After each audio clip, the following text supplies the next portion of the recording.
Hello friends, welcome to my YouTube channel the web education.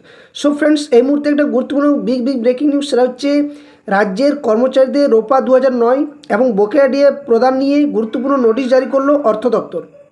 তো সমস্ত নোটিফিকেশনটা আপনার সামনে তুলে ধরার চেষ্টা করব, কী তথ্য দিয়ে দেওয়া হয়েছে এখানে এবং অর্থ দপ্তর কী বলছেন 2009-এর যে রোপা এবং ডিএ সংক্রান্ত ব্যাপারে, রাজ্যের কর্মচারীদের জন্য কি বলা হয়েছে, পেনশনারদের জন্য কি গুরুত্বপূর্ণ নির্দেশ দেওয়া হয়েছে, এই সমস্ত তথ্যগুলো আপনার সামনে তুলে ধরার চেষ্টা করব, যেটা পেপারের মধ্য দিয়ে কিন্তু পেশ করা হয়েছে।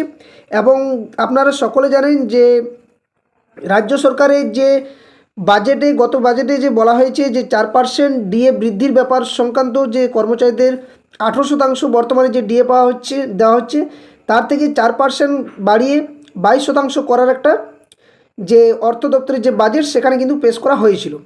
তো এখন বিষয় হচ্ছে যে অনেকে পেনশনার ভোগী রয়েছেন যাদের ডিএ সংক্রান্ত অনেক কিছু সমস্যা।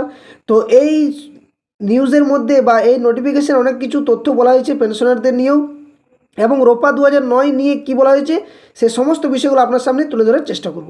তো সকলে ভিডিওটা শেষ পর্যন্ত দেখবেন।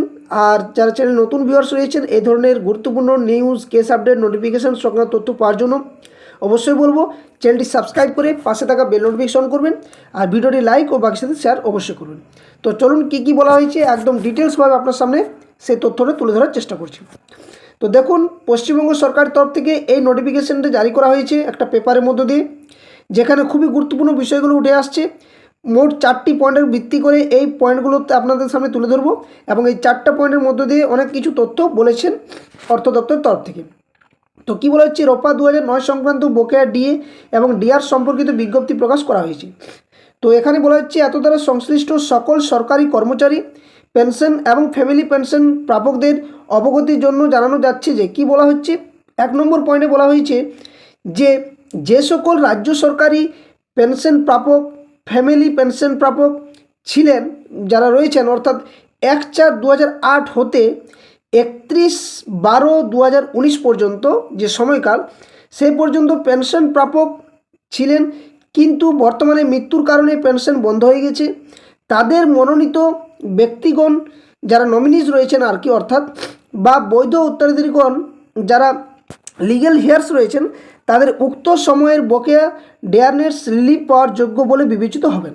অর্থাৎ একটা বিষয় আপনারা দেখুন যে 1/4/2008 যে সময় থেকে 31/12 যে 2019 এই সময়ের টেনিওরটা, সেখানে যারা পেনশন প্রাপক বা ফ্যামিলি পেনশন প্রাপক ছিলেন এবং হয়তো বর্তমানে ওনারা মারা গেছেন, তাহলে যে এই যে 8 সাল থেকে 2019 পর্যন্ত হয়তো তারা জীবিত ছিলেন, এবং তাদের যে বকেয়া যে ডেয়ারনেস অ্যালাওয়েন্স বা ডিআর এই সমস্তগুলো বাকি ছিল এবং তারা সেটার প্রাপ্য যোগ্য, কিন্তু বর্তমানে তো উনি মারা গেছেন, তাহলে কে পাবেন?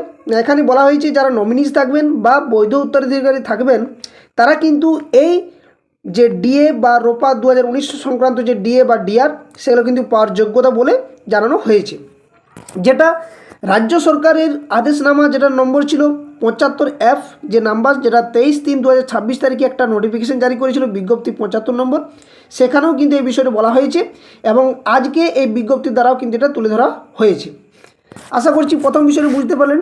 এখানে আরেকটু বলা রয়েছে, তো এই যে বিজ্ঞপ্তি, সেই বিজ্ঞপ্তি অনুযায়ী সংশ্লিষ্ট মৃত পেনশন প্রাপকদের বৈধ উত্তরাধিকারী বা নমিনিদের প্রয়োজনীয় নথিপত্র সহ দ্রুত সংশ্লিষ্ট ট্রেজারি অফিসে যোগাযোগ করার জন্য কিন্তু অনুরোধ করা হচ্ছে। এটা কিন্তু একটা পেপারের মধ্য দিয়ে বলেছে। তো আপনারাও কিন্তু একটু সেরকমভাবে একটু সজাগ থাকবেন বিষয়টা, কারণ আপনাদের যে বকেয়া ডিএ, হয়তো কারো বাবা কিংবা কারো মা, হতেই পারে কারো স্বামী হয়তো মারা গেছেন 2008 থেকে 2019 পর্যন্ত, হয়তো তারা জীবিত ছিলেন, তাদের যে বকেয়া ডিএ সেটা পাওয়ার যোগ্যতা ছিল, কিন্তু বর্তমান যে 2026 সাল, তাহলে উনি হয়তো এই মুহূর্তে বেঁচে নেই, তাহলে ওনার যে যোগ্য যে পয়সা বা ডিএ বা ডেয়ারনেস অ্যালাউন্স, সেটা কিন্তু পাওয়ার যোগ্যতা অর্জন করবেন ওনার যে সংশ্লিষ্ট যে নমিনি থাকছেন তিনি। ওকে, নেক্সট যে বিষয়টা বলা হয়েছে 2 নম্বর পয়েন্টে একটু দেখে নেন।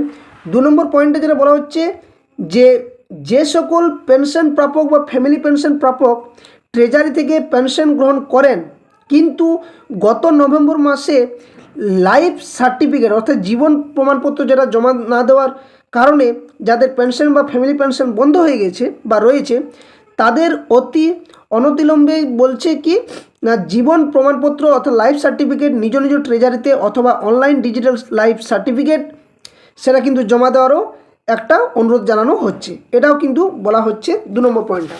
তাহলে আপনারা বুঝতে পারছেন যে যাদের হয়তো লাইফ সার্টিফিকেট বা জীবন প্রমাণপত্র যেটা জমা দেওয়া কথা ছিল হয়তো দেননি, তারা কিন্তু দ্রুততার সাথে কিন্তু এটা জমা করার চেষ্টা করুন, কারণ এই যে বকেয়া ডিএ সেটা কিন্তু দেওয়া হবে বলে একটা ইঙ্গিত পাওয়া যাচ্ছে।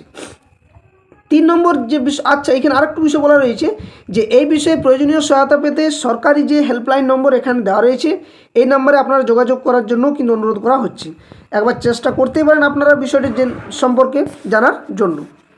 নেক্সট 3 নম্বর যে বিষয়টা বলা হচ্ছে যে সকল পেনশন প্রাপক বা ফ্যামিলি পেনশন প্রাপক ট্রেজারি থেকে পেনশন গ্রহণ করতেন কিন্তু এখন কলকাতার এলাকা বা অন্য রাজ্য বা অন্য দেশে পেনশন কেস স্থানান্তরিত করেছেন, তাদের ক্ষেত্রে বা তারা কোনো আইনসম্মত উত্তরাধিকারী বা নিকটাত্মীয় বকেয়া ডিআর প্রাপ্তির প্রয়োজনীয় কাজ সেটা সম্পন্ন করতে ট্রেজারি হেল্পলাইনে যোগাযোগ করলে উপযুক্ত সহায়তা দেওয়া হবে।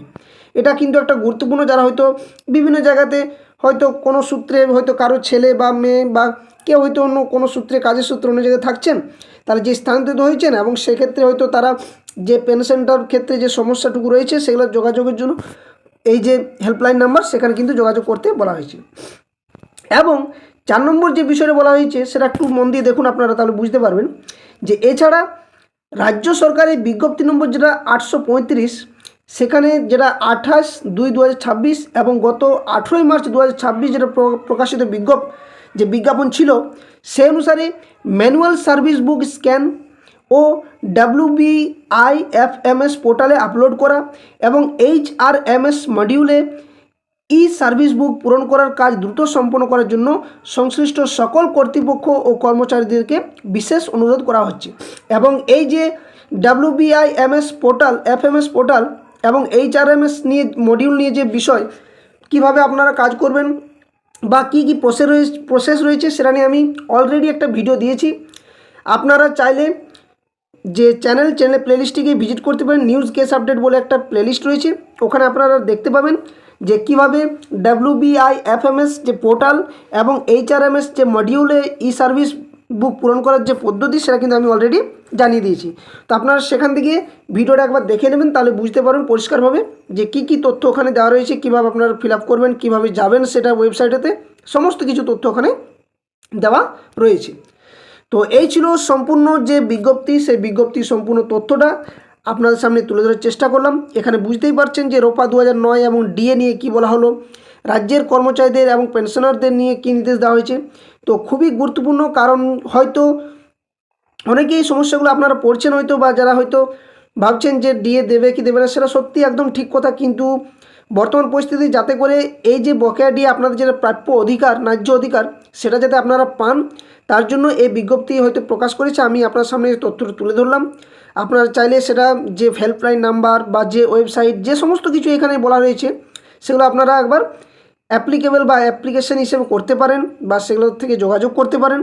সমস্ত তথ্য বিষয়গুলো আপনারা পেয়ে যাবেন। অথবা আপনাদের সংশ্লিষ্ট যে ব্যাংক ট্রেজারি যেখানে রয়েছে, আপনাদের যেখানে অ্যাকাউন্ট রয়েছে, সেখানে আপনারা যোগাযোগ করুন, একটু তথ্যগুলো নেন। কারণ এই ভোট পরবর্তী সময়ে যে বকেয়া ডিএ সেটা নিয়েও কিন্তু একটা যে কমিটি 4 জনের যে একটা কমিটির সদস্য গঠন হয়েছে, সেখানেও কিন্তু অর্থ দপ্তরকে সমস্ত রিপোর্ট যেহেতু পেশ করতে বলা হয়েছে যে 25% যে বকেয়া ডিএ সেটা কীভাবে মেটাবে। এবং এদিকে অলরেডি রাজ্য সরকার অর্থ দপ্তরের তরফ থেকে যে এর আগে বাজেটটাতে বলা হয়েছে যে 4% যে বৃদ্ধি করা হয়েছে ডিএ 18 থেকে 22%, সেটা নিয়েও কিন্তু একটা নোটিশ এসেছে অলরেডি, যেখানে বলা হচ্ছে যে এর পরেই কিন্তু দেওয়া হবে। তো যাই হোক, আপনারা এইটুকু তথ্যটা মনে রাখুন এবং এই তথ্যটা একবার পারলে বাকির সাথে শেয়ার করুন, আর সকলেই যাতে করে ডিএটা পান সেটাই কাম্য। আমার কাছেও এটা আশা আছে। তো ভিডিওটার বেশি লেন্দি করছি না, আপনারা যথাযথ সময়ে যোগাযোগ করবেন। আর যদি ভিডিও থেকে কোনো উপকৃত হয়ে থাকেন অবশ্যই বলবো চ্যানেলটি সাবস্ক্রাইব করে পাশে থাকা বেল নোটিফিকেশন করেন, ভিডিওটি লাইক করবেন, শেয়ার করেন। যদি কোনো ডাউট থাকে অবশ্যই কমেন্ট বক্সে কমেন্ট করে জানতে পারেন, বা কোনো প্রশ্ন বা কোয়ারি থাকলে অবশ্যই জিজ্ঞেস করতে পারেন। যথাসময়ে আমি উত্তর দেওয়ার আপনার সামনে চেষ্টা করব। তো ভিডিওটা আর লেন্দি করছি না। ধন্যবাদ। জয় হিন্দ। সকলে সুস্থ থাকুন, ভালো থাকুন।